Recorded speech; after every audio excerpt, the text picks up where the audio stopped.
한국의 코로나19 확산세가 심상치 않습니다.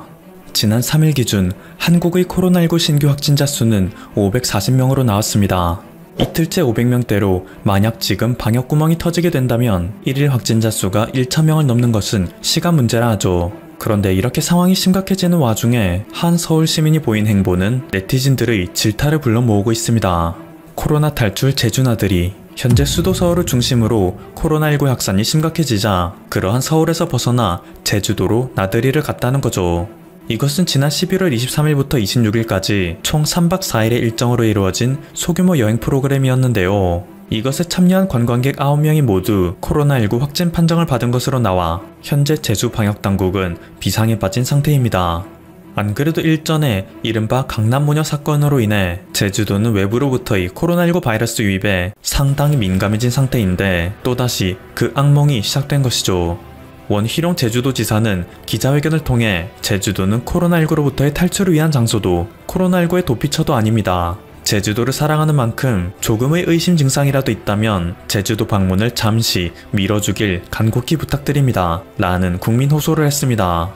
현재 한국은 이렇게 일부 개개인의 순간적인 이기심으로 인해 코로나19 확산의 불씨가 좀처럼 꺼지지 않는 상황입니다. 심지어 대한민국 방역의 선봉에서 지난 1월 이후 쉬지 않고 코로나19와 맞서 싸워오던 정은경 청장이 최근 병가를 내고 치료를 받고 있는 것으로 알려졌습니다. 자세한 사유는 알려지지 않았지만 일부 언론에 의하면 어깨 골절 부상으로 인한 입원이라고 하는데요. 정은경 청장의 지휘 아래 대한민국의 방역은 전 세계에서 최고 수준의 철옹성을 자랑해왔습니다. 그러나 최근 방역당국 차원에서의 노력만으로는 미처 막지 못했던 틈새가 벌어지기 시작했고 그 결과 코로나19 3차 대확산의 전초전이 벌어지고 있는 상황이죠. 정은경 청장은 이러한 현실에 책임감을 느끼고 자신의 역량이 부족했다 자책하는 모습까지 보였다 하는데요. 그런 와중에 그동안 누적되어 왔던 피로가 한순간에 터져 건강 상태에도 적신호가 온 것이 아닌가 하는 주변의 걱정 어린 목소리가 나오고 있습니다. 하지만 그럼에도 그녀가 진두지휘했던 한국의 방역은 아직까지는 제 기능을 하고 있는 것으로 보입니다. 특히 지난 3일 일제히 공개된 수십 장의 사진들은 이를 본 외신들의 입에서 믿을 수 없다라는 감탄사를 끊임없이 이끌어냈죠. 한국의 고3 학생들이 대학교에 진학하기 전 대부분 거쳐가는 관문이 있습니다. 대학 수학 능력 시험, 이른바 수능이죠. 올해의 수능은 전례 없던 초유의 팬데믹 수능이 되었습니다. 2021년 수능 수험생 주의사항에 따르면 모든 학생은 시험장에서 마실 물을 개인적으로 다 챙겨와야 했으며 아침부터 저녁까지 시험장 내에서는 절대 마스크를 벗지 말아야 했죠. 안 그래도 좁은 공간에 학생들이 모여 있어 두뇌 회전을 위한 산소 공급이 부족하다는 말이 나오는 시험 환경입니다. 그런데 마스크, 그것도 코로나19 방지를 위해서 특별히 숨이 쉬기 힘들게 만들어진 KF94 마스크를 끼고 하루 종일 시험을 쳐야 하는 최악의 상황이었죠. 더군다나 대전에서는 수능 감독관 2명이 코로나19 확진 판정을 받기도 했습니다. 그래서 이들과 접촉한 다른 감독관까지 총 31명이 긴급 교체되는 일까지 벌어졌습니다. 경기도 양주시에서는 수능 전날 뒤늦게 코로나19 확진 판정을 받아 1년 동안 준비했던 수능을 포기해버리는 안타까운 상황이 연출되기도 했죠. 이렇게 우리 학생들은 사실상 자신의 목숨과 미래를 걸고 오전 8시 수능 시험장을 향해 걸어갔습니다. 각종 보온용품, 도시락, 소독제 등으로 인해 잔뜩 무거워진 가방을 들고 있는 그들의 얼굴에는 비장함과 더불어 상당한 부담감마저 실려 있었는데요. 한편 동양의 작은 국가에서 매년 치러지는 이 시험에 해외 외신들이 크게 주목하며 현장을 중계하는 상황이 펼쳐졌습니다. 바로 수능날 아침의 독특한 한국 문화 때문이었죠. 이날 전국에서는 총 620건의 수능 관련 112 신고가 들어왔습니다. 그리고 그중 74%인 461건이 수속 요청이었는데요. 아무래도 그동안 자신이 다니던 학교가 아니고 큰 시험을 앞둔 터라 긴장을 한 학생들이 시험을 치르는 학교를 잘못 찾아가는 경우도 있기 때문입니다. 또한 여러 교통사정으로 인해서 수험장에 지각할 위기에 처하는 경우도 생기죠.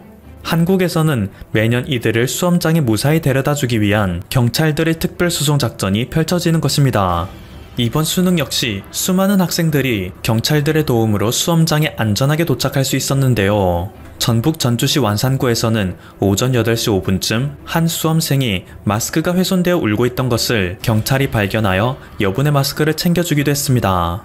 이 밖에도 수험표를 집에 두고 온 학생의 사연을 듣고 경찰이 집에 가 수험표를 가져다주는 해프닝도 벌어졌습니다.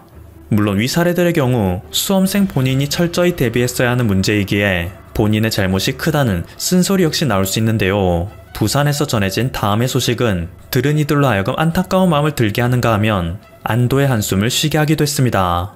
부산시 기장군 정관읍에서 할아버지 할머니와 함께 사는 A양은 할아버지 할머니와 함께 수능시험장으로 향했습니다. 몸이 편찮으신 두 분을 생각하여 A양은 혼자 가겠다 했지만 이분들은 자신의 손녀가 조금이라도 편하게 수능시험을 치렀으면 하는 마음에 할아버지가 직접 운전대를 잡았던 것이죠. 하지만 해운대구로 갔어야 할 차량이 길을 잘못 들어 전혀 다른 방향으로 향해버리고 말았습니다. 20여 킬로미터나 떨어진 북구의 화명동으로 가버린 것인데요. 다행히 근처에 근무 중이던 경찰이 이를 발견하여 손녀를 해운대의 수험장으로 빠르게 이송해내는데 성공했죠. 손녀는 걱정하지 말라는 말과 함께 두 분과 경찰분께 큰 절을 올리고 수험장을 향해 씩씩하게 걸어 들어갔습니다. 할아버지와 할머니 또한 도와준 경찰에게 수십 차례 고맙다는 인사를 멈추지 않았죠. 그리고 해외 언론들과 네티즌들은 이러한 한국의 모습을 보고 감탄사를 내뱉고 있는 것입니다. 매년 한국에서 수능시험이 치러질 때마다 이런 일이 비일비재하게 벌어진다는 것은 익히들어 알고 있었다. 그런데 우리가 정말로 놀랍게 생각하는 것은 어떻게 지금 이 코로나19 상황에서도 이렇게 전국적인 시험을 정상적으로 치를 수 있냐는 것이다. 현재 미국은 코로나19의 폭발적인 확산에 각 주에서는 외출금지 명령까지 줄줄이 내리고 있는 상황입니다. 그리고 미국의 수능에 해당하는 SAT의 경우 거의 매달 치러지는 시험인데요. 미국은 코로나19 확산이 시작됐을 때부터 SAT 시험을 거의 대부분 취소시키고 있습니다. 1년에 한 번 치르는 한국과는 다르게 미국은 1년에 7번이나 시험이 이루어지기 때문에 인구 밀집의 정도가 한국보다 훨씬 덜함에도 불구하고 무작정 전격 취소하고 본 것인데요. 그만큼 미국은 그 정도의 통제 여력도 없다는 방증이겠죠. 이에 따라 세계 최고의 대학이라고 불리는 하버드 대학교 등 각종 명문대에서는 SAT 성적을 보지 않겠다며 입학 요강을 바꾸는 사상 초유의 사건이 벌어지기도 했습니다. 내신, 자기소개서, 과외 봉사활동 등 다른 요소들을 주로 보고 SAT는 선택사항으로만 참고하겠다는 것이죠. 그리고 이 소식을 들은 대부분의 미국 수험생들은 그동안 SAT에 대비하여 공부한 것이 수포로 돌아갔다. 갑자기 입시 제도가 바뀌어버리니 불안하다. 라는 등 부정적인 시선을 보낼 뿐입니다. 한 네티즌은 차라리 내가 한국인이었으면 좋겠다. 미국은 방역의 책임을 국민한테 떠넘기는 단계를 넘어서 이제는 모든 피해 역시 국민들에게 돌아가고 있다. 라며 한탄하는 글을 남기기도 했습니다. 심지어 미국은 현재 코로나19 입원 환자가 10만 명을 넘어서면서 병원이 포화 상태에 이르렀는데요. 이로 인해 앞으로 2달 동안 최대 20만 명이 코로나19로 인해 사망할지도 모른다는 참담한 전망만 나오는 가운데 미국인들은 한국의 병원에서 찍힌 몇 장의 사진을 보고 부러움의 시선을 거두지 못하고 있습니다. 다음은 지난 3일 오전 서울 중랑구 서울의료원 격리병동에서 펼쳐진 이색적인 풍경을 담은 사진입니다.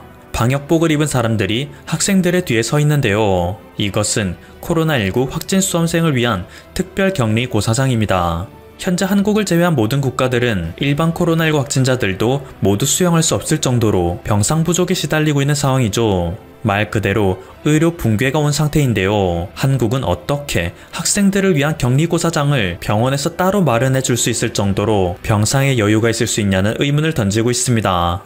또한 이 격리고사장의 상황은 중앙통제실에서 모두 CCTV를 통해 관리되고 있기 때문에 한국 방역당국의 코로나19 관리가 얼마나 체계적인지도 전 세계 실시간으로 중계됐죠. 또한 광주광역시 서구의 한 고등학교에서는 1교시 국어시험을 치르기 직전인 오전 8시 30분 한 여학생이 갑자기 복통을 호소하며 쓰러지는 일이 발생했습니다. 다행히도 근처에 대기 중이던 119 구급대의 도움으로 인해 그녀는 학교로부터 1km 떨어진 병원으로 긴급 이송됐고 큰 이상은 없다는 진단을 받을 수 있었는데요. 놀라운 것은 이때 교실에 있던 감독관 2명 중 1명이 1교시 국어시험지를 들고 그녀와 함께 병원으로 이동하여 병실에서 그녀가 시험을 치를 수 있도록 도왔다는 사실입니다. 영화에서나 벌어질 법한 이 해프닝에 해외의 네티즌들은 학생이 시험을 치르게 해줘야 한다는 자신의 사명감에 투철한 교사도 대단하지만 급작스럽게 환자를 받았음에도 격리 수험장을 마련할 수 있을 정도로 병동에 여유가 있는 한국의 병원도 신기하다. 어떻게 한국은 이게 가능하지? 한국은 무한맵 치트키라도 쓰고 있는 것인가? 라며 놀라움을 금치 못하고 있습니다. 국내 네티즌들 역시 먼 훗날 이번 수능의 성공적인 완수는 코로나19라는 국난을 극복하고 고된 여정 가운데 한국이 큰 승리를 거두었던 위대한 역사의 기록으로 남게 될 것이다. 교육과 방역의 최전선에서 뜨거운 헌신을 보여주었던 모든 이들에게 감사 인사를 전하고 싶다 라며 한국의 자랑스러운 모습에 감동하고 있습니다. 하지만 자부심에 젖어들어 방역에 방심하는 일은 없어야 한다 말할 수 있겠습니다. 최근 방역당국에서 조사한 통계에 따르면 지난 2주간의 확진자 증가 추세를 분석한 결과 이번 코로나는 주로 젊은 층을 통해 확산되고 있다고 합니다. 2에서 30대의 확진자가 전체의 32.3%를 차지하는 것이죠. 아무래도 오랜 기간 강도 높은 사회적 거리두기에 지친 젊은이들이 지루함을 참지 못해 거리로 쏟아져 나오고 있는 것이고, 이에 따라 영상의 초반부에서 소개된 코로나 탈출 제주 나들이 같은 사건도 발생하고 있는 것으로 보입니다. 방역당국은 이러한 점을 가장 경계하고 있습니다. 특히 고3 학생들이 수능 시험이 끝난 이 시점은 한국에게 있어 가장 고비라고도 표현할 수 있는 시기이죠. 안 그래도 미성년자에서 성인으로 올라가게 되는 지금의 시기, 수험 생활의 압박에서 벗어나는 고3들은 매년 거리로 쏟아져 나오고 술집을 방문하며 해방감을 만끽합니다. 올해의 고3 학생들은 1년 내내 전염병에 시달려왔기 때문에 자유에 대한 열망이 어느 때보다 큰 시기가 지금일 텐데요. 그럼에도 어른으로서 이들에게 할 수 있는 말은 오직 조금만 더 참고 방역에 힘쓰자 라는 말밖에 없다는 것이 미안할 뿐입니다. 방역당국에서도 수험 생활이 끝난 고3 학생들이 가장 요주의 인구 집단이라며 경계를 하고 있죠. 외출과 외식 모두 가급적 자제해달라는 것이 방역당국이 이들에게 내리는 지침인데요. 현재 각종 지자체에서는 수험생들을 대상으로 코로나19에 대한 선제검사를 무료로 받을 수 있도록 조치하고 있습니다.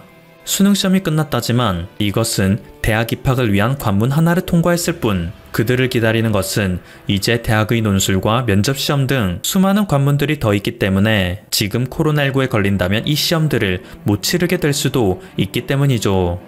특유의 결집력과 대처 능력으로 감탄을 불러 모은 대한민국이 앞으로의 위기에는 어떤 현명한 대처를 보일지 전 세계의 이목이 집중되고 있습니다. 지금까지 퍼플튜브였습니다. 여러분의 구독과 좋아요 그리고 알림 설정은 콘텐츠 제작에 큰 힘이 됩니다. 감사합니다.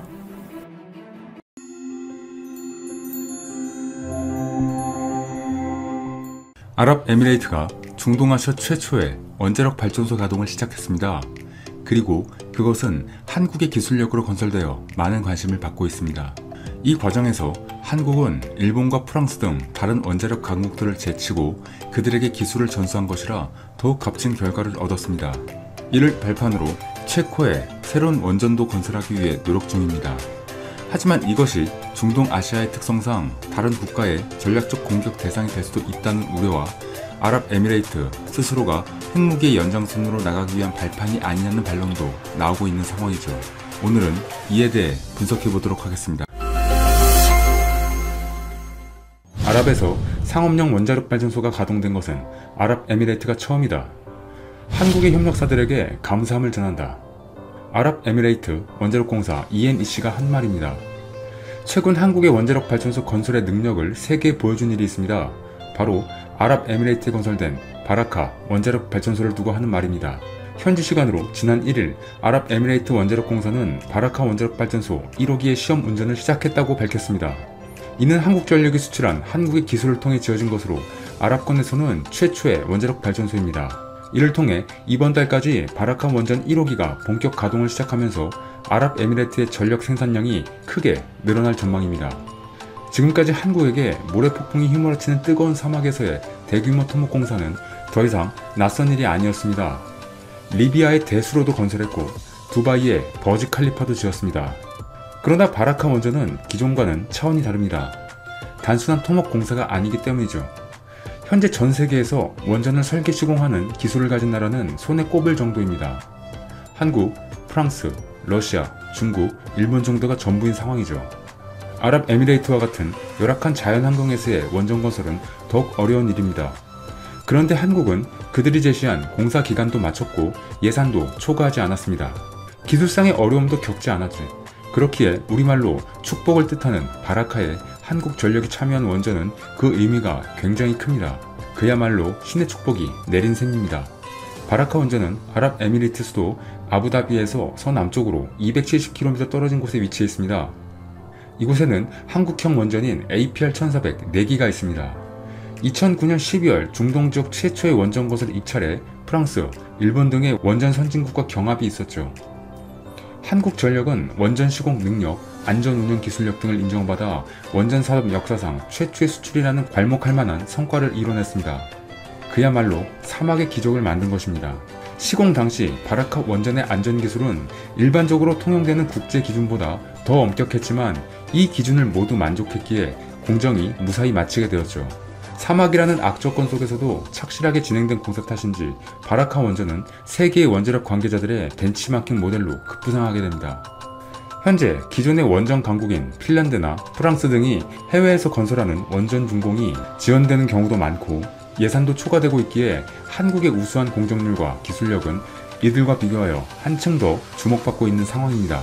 또한 바라카 원전에서 생산되는 전기는 아랍에미레이트 전체 발전 용량의 약 25%를 차지하게 될 것이라고 합니다. 또한 건설 분야에서 14만 개 등을 포함하여 약 22만 개의 일자리가 창출됐고 수출 효과는 약 21조 원, 후속 효과로 72조 원이 발생할 것으로 추산됩니다. 한편 우리나라가 중동에 수출하고 있는 바라카 원전은 우리나라 원전 수출 제1호 원전입니다. 현대건설이 시공에 참여했는데 2019년 4월 무죄 5천만 시간을 달성했다고 하죠. 이 기록은 해외에서 진행되는 원전 공사들 중 최초라고 해서 더욱더 시선을 끌었습니다. 그 무엇보다 안전이 강조되어야 하는 원전 사업이다 보니 공정에 더욱더 신경을 썼다는 게 느껴집니다. 한국 원전에 대한 신뢰가 높아질 수밖에 없겠죠. 물론 이 기록은 하루아침에 달성된 게 아니라 공정에 참여하는 모든 사람들의 노력으로 빚어낸 결과입니다. 이러한 아랍에미레이트에서의 성공은 한국과 아랍에미레이트의 협력 관계가 매우 큰 역할을 했습니다. 이는 2019년에 있었던 아랍에미리트 모하메드 왕세자와의 정상회담부터 시작합니다. 이때 논의된 것은 특별 전략적 동반 관계의 심화를 비롯하여 양국 실질 우회 협력 방안 등입니다. 당시 양국이 기존의 협력을 더욱 강화하면서 5G 등 정보통신 기술과 인공지능, 로봇, 반도체, 신재생 에너지, 스마트팜 등 4차 산업혁명 시대에 대응하는 신기술과 신산업 분야로 협력을 확대해 나가기로 약속을 했었죠. 모하메드 왕세자 역시 그 후에 한국을 방문하여 한국 방문의 목적은 이미 각별한 양국 간의 관계를 더욱더 강화시키고 앞으로도 더 협력을 증진시킬 수 있는 방안을 모색하고자 왔다고 방문의 이유를 밝혔습니다. 또 한국은 이미 아랍에미리트에 있어서 굉장히 특별한 관계를 맺고 있는 우호국이다. 또한 양국 간에는 굉장히 많은 협력 분야를 가지고 있는 강력한 동맹이라고 할 수 있겠다 라고 말하며 우리나라와의 친분에 대한 기쁜 마음을 밝혔습니다. 또한 두 정상은 앞으로 100년을 바라보고 같이 가자며 원전 사업에 있어 두 국가의 미래를 함께 논하였습니다. 두 국가의 관계를 두고 동반자를 넘어 동맹으로 그리고 형제국으로 발전해 나가고 있다며 바라카 원전 협력 사업은 두 나라 간의 특별한 관계를 상징적으로 보여주는 사업임을 강조하였습니다. 이어서 원전 기술 이전부터 제3국으로 공동 진출하는 데 이르기까지 같이 협력해 나가길 바란다고 덧붙이며 추후의 관계까지 언급했습니다. 모하메드 왕세제는 4차 산업혁명 시대에 한국과의 강력한 협력 관계를 요청하면서 원전 사업 이상의 한국과의 경제 협력을 희망하는 모습을 보였습니다. 이때 협정된 것이 총 8가지인데 핵심적인 것은 산업투자협력, 수소도시 기술협력, 후자이라 정유시설 계약 등입니다. 또한 바라카 1호기가 본격 가동에 들어가면서 이를 바탕으로 체코 원전 수주에 대한 기대감도 높아지고 있는 상황입니다. 체코는 중부지역에 위치한 두코바니에 1000에서 1200MW급 원전 1기 건설을 추진하고 있습니다. 사업비만 8조 원에 달합니다. 한국수력원자력은 한국전력기술, 한전연료, 두산중공업, 대우건설 등 팀코리아 입찰 전담 조직을 구성해 체코 원전 수주에 발빠르게 대응하고 있죠. 한수원은 체코 정부는 올해 말 신규 원전 건설 사업 입찰 안내서를 발급한다고 통보했다며 향후 입찰 작성과 질의 대응 업무에 나설 계획이라고 말했습니다. 입찰 안내서가 발급되면 6개월간 입찰서 작성 기간을 갖게 되며 이후 공급사에 대한 평가가 진행됩니다. 한국은 이런 엄청난 기술력으로 중동의 땅에 최초의 원전을 건설했으며 체코 등 세계적으로 뻗어나가게 됩니다. 하지만 이러한 자랑스러운 성과 뒤에 우려 섞인 반응도 나오고 있습니다. 현재 위태로운 중동의 정세를 감안하면 마냥 좋은 미래만을 그릴 수도 없다는 의견이죠. 이스라엘 현지 매체 타임스 오브 이스라엘에 따르면 아랍에미리트 원자력 공사 ENEC가 아랍 국가 중 최초로 원전 가동에 들어간 것은 인정한다면서도 왜 이 원전이 지난 2017년 최초로 가동될 예정이었지만 지금에서야 가동이 된 것인지 다시 한번 생각해 봐야 한다고 언급했습니다. 실제로 이 원전은 지난 2017년 최초로 가동될 예정이었지만 현지에서 안전과 인력 양성 등 문제가 불거지며 일정이 늦어졌습니다. 실제로 아랍에미리트는 중동에서 최초로 개발에 성공한 이 원전을 평화로운 목적으로 사용하겠다고 다짐했지만 세계의 화약고인 중동에서 만약 국지전이 발생할 경우 군사 공격의 최우선 포격이 될 수 있다는 우려가 나오고 있습니다. 또한 안전사고가 나게 되면 이것 자체가 다른 국가들보다 더 큰 혼란을 가져올 수 있다는 것입니다. 최근 발생한 중동의 레바논 베이루트 폭발 사고도 이런 상황을 보여주고 있죠. 질산 암모늄으로 인한 폭발의 피해로 인해 사망자가 100명, 부상자가 4,000명을 넘어선 것으로 집계됐습니다. 레바논 당국은 베이루트 항구 창고에 장기간 적재된 2,750톤의 인화성 물질인 질산 암모늄에서 폭발이 일어난 것으로 보고 있죠. 당시 현장에 있던 사람들은 핵폭발과 맞먹는 충격을 보면서 베이루트에서 전례가 없는 위력에 공포에 떨어야 했습니다. 현지 프랑스어 일간지 로리엔트 르주르는 일면에 세상의 종말이라는 제목을 달았고